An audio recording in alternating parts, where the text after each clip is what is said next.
Ah, eyes, the window into the soul. Or lack thereof. I'm not really sure that Mr. Squeegee Feet has a soul. After all, he has squeegees for feet. But still, he needs eyes to see. Unlike the leg and foot rigs, for this rig, I have actually imported the eye meshes into our little rigging playground.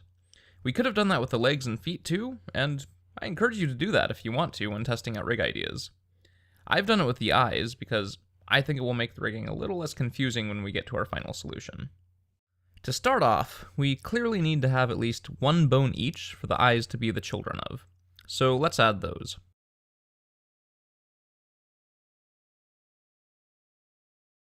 And let's rotate both of the eye bones down so that their y-axes are pointing in the same direction as the eyes. And let's position them at the center of each eyeball. To do this exactly, we can use Blender's cursor snapping tools. Select the eye, go into edit mode, and Alt-right-click on one of the center edges to select an edge loop. Press Shift-S and select Cursor to Selected from the menu.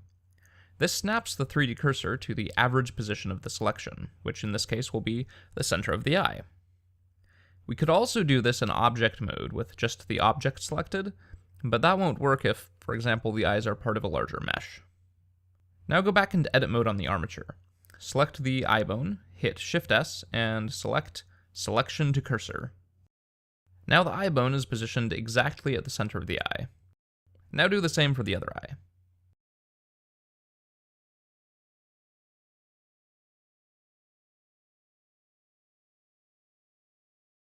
And let's name the eye bones I.L and I.R for the left and right eyes.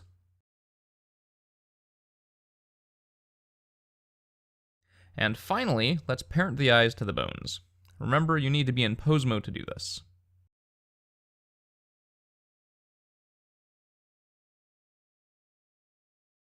Now, if we wanted to, we could just stop here. These two bones could serve as controls for the animator, but I think we can do better. For one thing, a pair of eyes generally both do the same thing. If one eye looks left, the other usually looks left as well.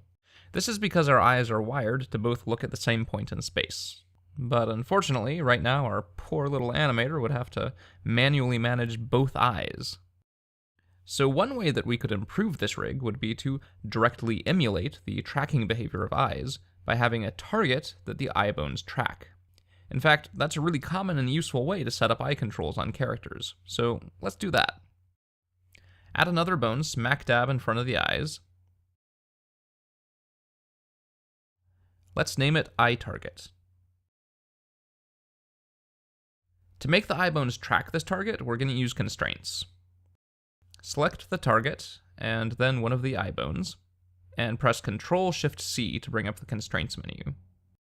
Under the tracking section of the menu, we have a lot of constraints, but there are only two that really do what we want: Damped Track and Track 2. Both of them behave similarly in that they both will make the bone rotate to track a target, but Damped Track does it in a smoother, more stable way. There are situations where Track 2 may be what you want, but for most situations, Damped Track is a better choice, so choose Damped Track. You'll notice that the eye bone immediately snaps to point at the target, and the eye mesh goes along with it. And if we move the target, the eye tracks it. Woohoo! Let's do the same for the other eye.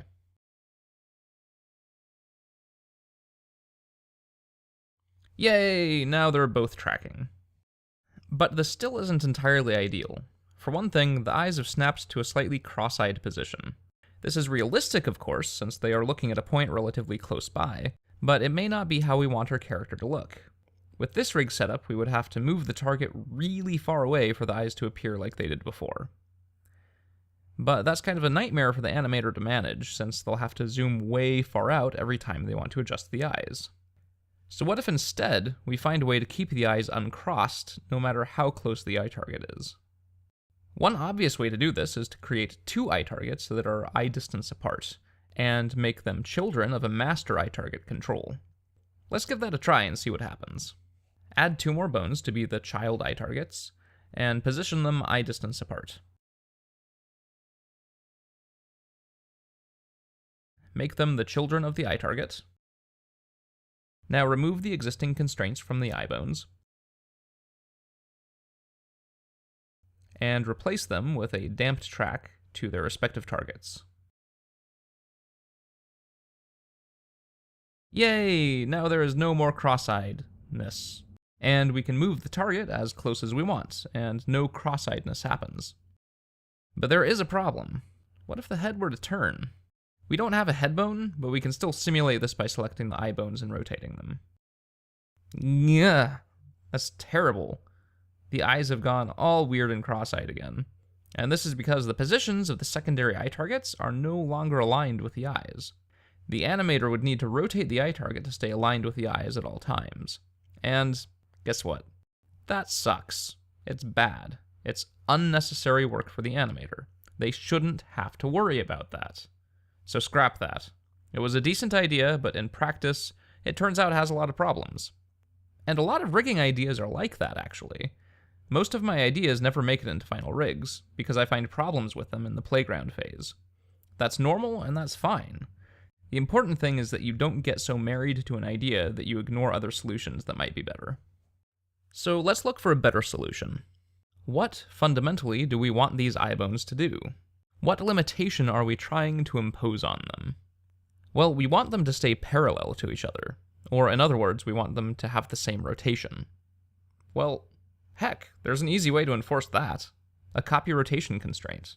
They can't have different rotations if one of them is forced to copy the rotation of the other. So one way we could do this is to have one of the eyes track the target, and have the other eye copy the rotation of the first. But we'll run into problems with that too, because then both eyes will look off to the side when the eye target gets close. So what if instead we had both eyes copy the rotation of a third bone that tracks the target? Then we could place that third bone in the middle, so that it doesn't shift strangely when the eye target gets near. Yeah, that sounds like a good idea. Let's do it. Clear out the stuff we just did by deleting the extra eye targets and clearing out the constraints. Now duplicate one of the eye bones and move it smack in the middle of the eyes. Name it Mind's Eye. Mind's Eye. Now add the copy rotation constraint to the eye bones, making them copy the rotation of the Mind's Eye bone.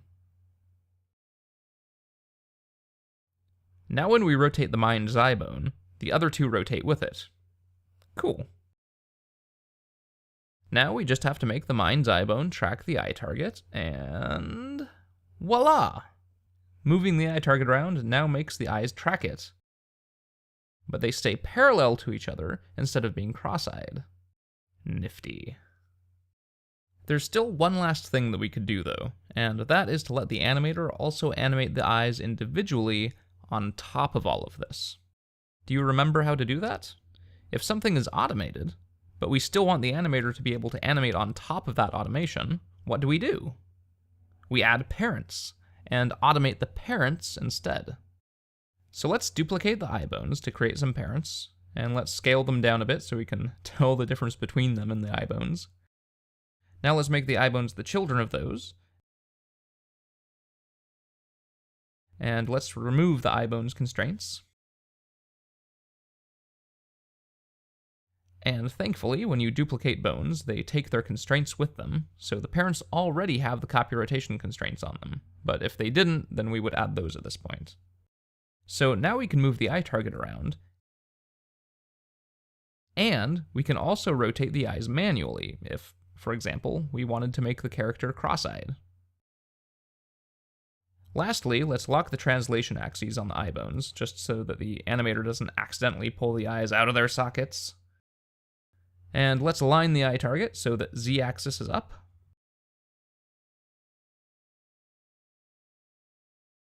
And that's it.